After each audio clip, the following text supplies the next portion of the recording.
Hi, everyone. It's Thursday, and Dr. Frankie here for another really important conversation that I want to chat about today. So if you have any reactions to what I'm going to share with you all today, please comment below. If there's anybody that you think will benefit from what I'm talking about today, definitely please share. And if you are enjoying all of the information or lots of the information and content that I put out there, I would love it if you could subscribe to my channel. I am hoping to reach more people, educate people one step at a time, and hopefully they can live healthier, happier, fuller lives. So I would really appreciate a subscribe. I am approaching, I think it's now almost 13,000 followers on here, and that means the world to me. I've been at it for 15 years with my YouTube channel, and now I'm just more consistent weekly, showing up for you all on Thursdays, and I love it. So thank you all for all of you who have already subscribed to my channel.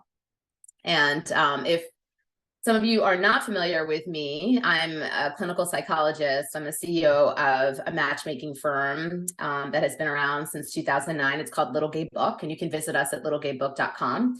It is, we do matchmaking for women who are interested in women. And we also have a division that is heterosexual, and that's Little Black Book, matchmaking.com, or you can go to drfrankie.com and you'll land on my page there.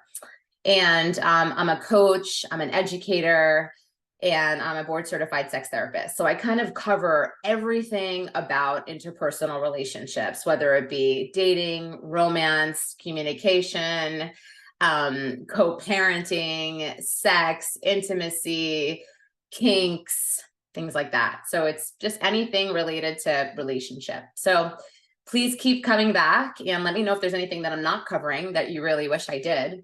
And I try to really respond to what people are asking for. And if there's anything you want to learn more about and you have thoughts, I try to respond to comments. So thanks again all for tuning in today. And I'm just going to jump into the content that I have for you all. So if you're in the United States, many of us didn't get any sex education at all. And if we did, it was likely closer to the Mean Girls depiction than a thoughtful or medically accurate instruction that sets us up for success as sexually active adults. And no matter how relatively good your sex education was, it likely focused entirely on heterosexual sex. Many lesbian and bisexual women who are otherwise very well informed have no idea what safer sex might look like for them. And myths and misunderstandings abound. So I'm going to share what all women having sex with other women need to know about safer sex and sexual health. Lesbian sex can still transmit STIs, but you can reduce your risk. Many of us don't know as much about STIs as we think we do. And one common misconception is that only penetrative sex between cis women and men, oral sex, and even toys can also transmit it. STIs. And it's entirely possible for anyone to be living with an STI without even knowing it. None of this needs to be reason for panic, though. There are plenty of safer sex measures that can quickly and easily protect you from risking yourself to STI exposure. Barrier methods. When we think about safer sex for cis straight people, our first thought is often condoms. And barrier methods, including condoms, are still a great option for lesbians' safer sex, even if the people having it aren't necessarily having penetrative sex. Barrier methods can include gloves or finger cots if you're having sex with your hands. This can protect both people involved from exchanging fluids when they don't want to, through small cuts or wounds on your skin or around your cuticles. Wearing gloves is also more convenient and pleasant in some cases. Removing a glove can be easier than cleaning lube off your hands, for example, and it can protect the receiving partner from the discomfort of ragged nails or rough skin. I know, like from working out for so many years, I've got tons of calluses and I've got rough skin, so it helps. Condoms are also plenty useful in lesbian sex and have more applications than you might think. They can stretch and accommodate many sizes and shapes, meaning they can be used to easily create a barrier around a huge range of sex toys. If you have a Hitachi magic wand, which is the #1 best-selling vibrator out there, or an Enjoy Pure wand next to the bed that you usually use for yourself but want to try it with a hookup, you can put a condom over one easily and share it with your date anxiety-free. Condoms are also enormously helpful for use with strap-ons and dildos, as well as penises. It's well worth keeping them in your bedside table.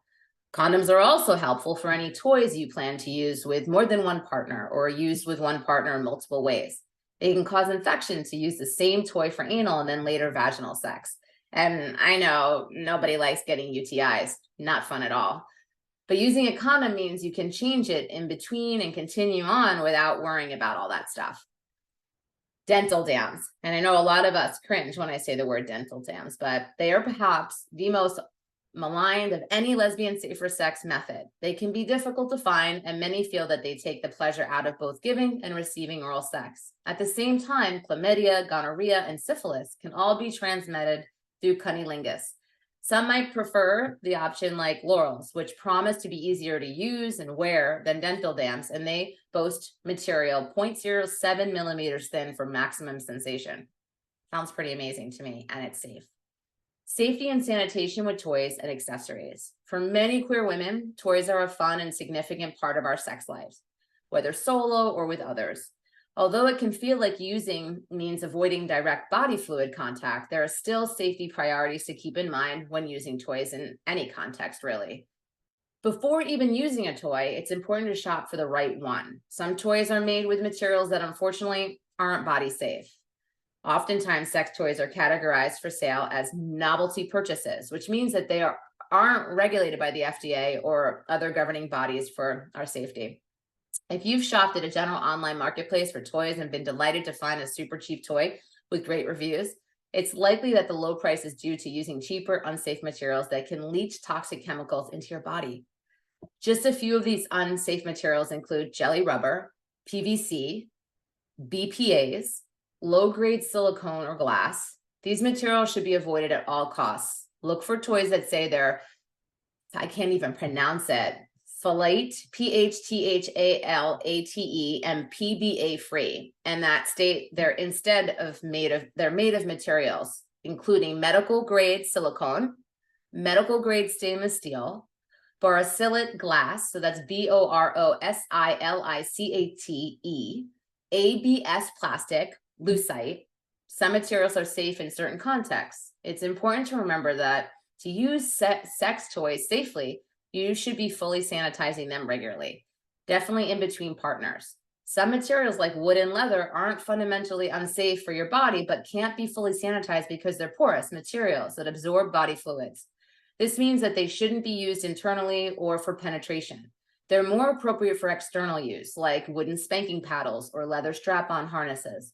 Crystal dildos are beautiful but porous, so not able to be fully sanitized. Clean them with antibacterial soap and water, but use a condom if you're going to use them with multiple partners or with yourself and other people. For those toys that can be sanitized, look up the best ways to go about it for that material, or follow the manufacturer's instructions. Silicone, borosilicate, glass, and stainless steel toys can be boiled to sterilize. Some of them you can even put in the dishwasher. For motorized toys like vibrators that can't be boiled but are still waterproof, a solution of 9 parts water to 1 part bleach can be used to sanitize. Never use bleach on you or anyone else's genitals, and rinse sterilized toys fully after cleaning them. Lastly, oh my gosh, that was a mouthful. When it comes to anal toys, even the safest material won't matter if the toy is an unsafe shape. What does that mean?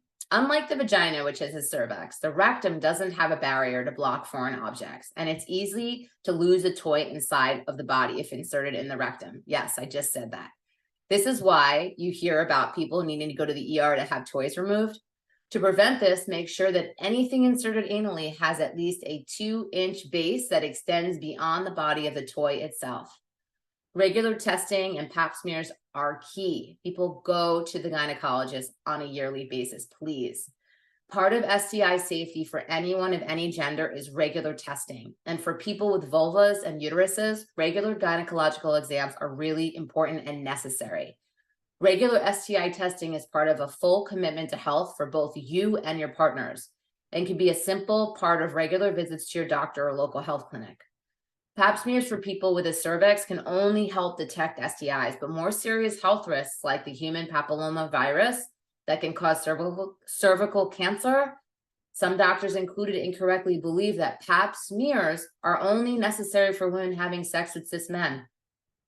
This belief only makes queer women more vulnerable and means they risk having health issues go undetected. Please go to the gynecologist and make sure you get tested. It's a slow growing cancer, but if it's growing, it can certainly turn into cervical cancer, and we don't want that. Pap smears are used to detect cervical cancer spread by the human papillomavirus, HPV. They are more than 100 different types of HPV, and some types, if you leave them untreated, can cause cervical cancer. Most people with HPV don't have symptoms, and while the virus can go away on its own, it can persist and cause a lot of harm. While women most commonly acquire HPV through sex with a man, it can also be transmitted through genital skin-to-skin contact or sex toys, making pap smears important for LGBTQ women as well. And you actually don't even need to be sexually active with somebody. Just skin-to-skin contact can transmit HPV that can later develop into cervical cancer. It's treated really easy early on, and if not treated, goes undetected, can kill us. Lesbian and bisexual women can still experience violence and abuse.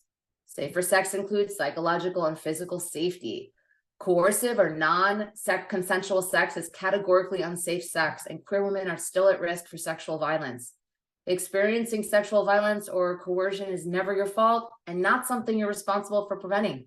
At the same time, being open and honest with others and with yourself about the level of safety, stability, and security you feel in your relationships, and think about whether your relationship is one you'd feel good about, a friend or loved one being in, is important to consider. When getting to know new dates or sexual partners, it's important to remember that they may have a history of experiencing sexual violence. Prioritizing communication, right? I talk about this often.